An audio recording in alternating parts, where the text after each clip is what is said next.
నిరీక్షణ ఎందుకు పిలువబడతాయి. ప్రభు ఒక్కడే, విశ్వాసం ఒకటే, బాప్తిస్మం ఒకటే, అందరికీ తండ్రి అయిన దేవుడు ఒకడే. ఆయనే అందరికీ పైగా ఉన్నవాడే, అందరిలోనూ వ్యాపించి అందరిలో ఉన్నాడు.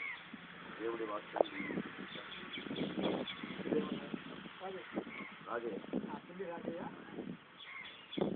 రాజయ్య గారు బాప్తిజం తీసుకోవడానికి రెండు బలమైనటువంటి కారణాలు తీసుకుంటామంటే, ఒకటి లోపల ఒక మార్పు కలుగుతుంది మనకు, అదే మారు మనసు అంటే క్రైస్తవ భాషలో రక్షణ అంటే యేసు ప్రభు నిజమైన దేవుడు రక్షకుడు అని మన నోటితో ఒప్పుకొని హృదయమందు విశ్వసించిన తర్వాత అది లోపల మారితే బయటికి ఎలా తెలుస్తుంది మారినట్టు?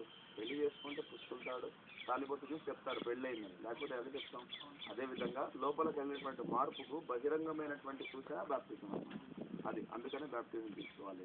రెండవది ఏంటి అంటే, మనం నీళ్ళలో మునిగి ఇలాగా ముంచబడి తర్వాత పైకి వస్తున్నామంటే దాని అర్థం ఏంటంటే, యేసు ప్రభు కూడా మన పాపాల కొరకు సిలువలో రక్తం కాల్చి చనిపోయాడు. చనిపోయి సమాధి చేయబడి మూడవ రోజు తిరిగి లేచాడు. ఒక విషయం బాగా గుర్తుంచుకోండి ఏంటంటే, మేము యేసు ప్రభు నమ్మడానికి కారణం, రెండవది వేరే పట్టణము వేరే జిల్లాల నుంచి ఇంత దూరం రావడం, దాదాపు 3-4 లక్షలు ఖర్చు పెట్టుకోవడానికి రావడం ఎందుకు అనంటే, యేసు ప్రభు మన కోసం చనిపోయి సమాధి చేయబడి మూడో రోజు తిరిగి లేచాడు. చాలా మంది చచ్చిపోయారు. పుట్టపర్తి సాయిబాబు ఉన్నాడు, చచ్చిపోయాడు, మళ్ళీ లెగలేదు. ఇలాగా చాలా మంది ఉన్నారు చనిపోయిన వాళ్ళు, ఎవరు తిరిగి లేవలేరు. సమాధి ఒక్కటే ఖాళీ సమాధి యేసు ప్రభు, ఆయన మాత్రమే చనిపోయి తిరిగి లేచాడు. ఎందుకనంటే ఇప్పుడు వింటామండి. కారణం ఏమంటే, మన పాపాల కొరకు యేసు ప్రభు చనిపోయాడు, రక్తమును కాచి, తర్వాత ఆయన నీళ్ళలో సమాధి చేయబడ్డాడు. సమాధి చేయబడిన తర్వాత భూమిలో సమాధి చేయబడిన తర్వాత పైకి లేచొచ్చాడు. ఇప్పుడు మనం తీసుకోవడానికి బాప్తిజం రెండో కారణం ఏంటంటే, మనం చేసిన పాపాల నిమిత్తమే యేసు ప్రభు చనిపోయాడని మనం నమ్ముతున్నాం. రెండవదిగా నీళ్ళలోకి వస్తున్నాం.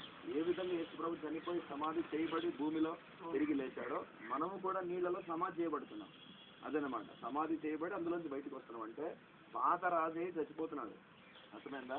రాజయ్యలో ఉన్న పాత కులం, పాత మతం, పాత అలవాట్లు, పాత జీవితం, పాపపు జీవితం అంతా సమాధి చేయబడుతుంది. సమాధి చేయబడి కొత్త రాజయ్య బయటికి వస్తున్నాడు. యేసు ప్రభు చనిపోయి మూడో రోజు ఎలా తిరిగి లేచాడో ఇప్పుడు పాత రాజయ్య కూడా పాత అలవాట్లు అన్నీ పోయి, అబద్ధాలు ఏదైనా ఉండని కాదు, అన్నీ కూడా సమాధి చేయబడి మీరు ఇప్పుడు బయటకు వస్తారనమాట. యేసు ప్రభు కూడా చనిపోయి పునరుత్థానుడై తిరిగి లేచాడు. దానికి గుర్తుగా బాప్తిజం తీసుకోండి, ఓకేనా? సాంగ్ పాడు ప్రీతి. యేసు ప్రభుని మీ సొంత ప్రభుగా అంగీకరిస్తున్నారా?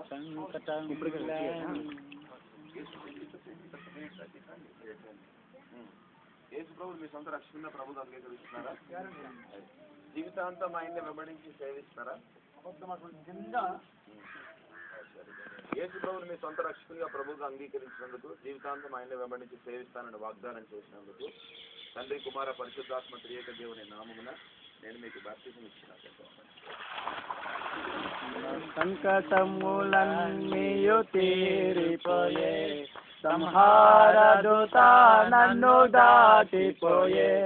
నా సంకటములన్నీయు తీరిపోయే, సంహార దూత నన్ను దాటిపోయే.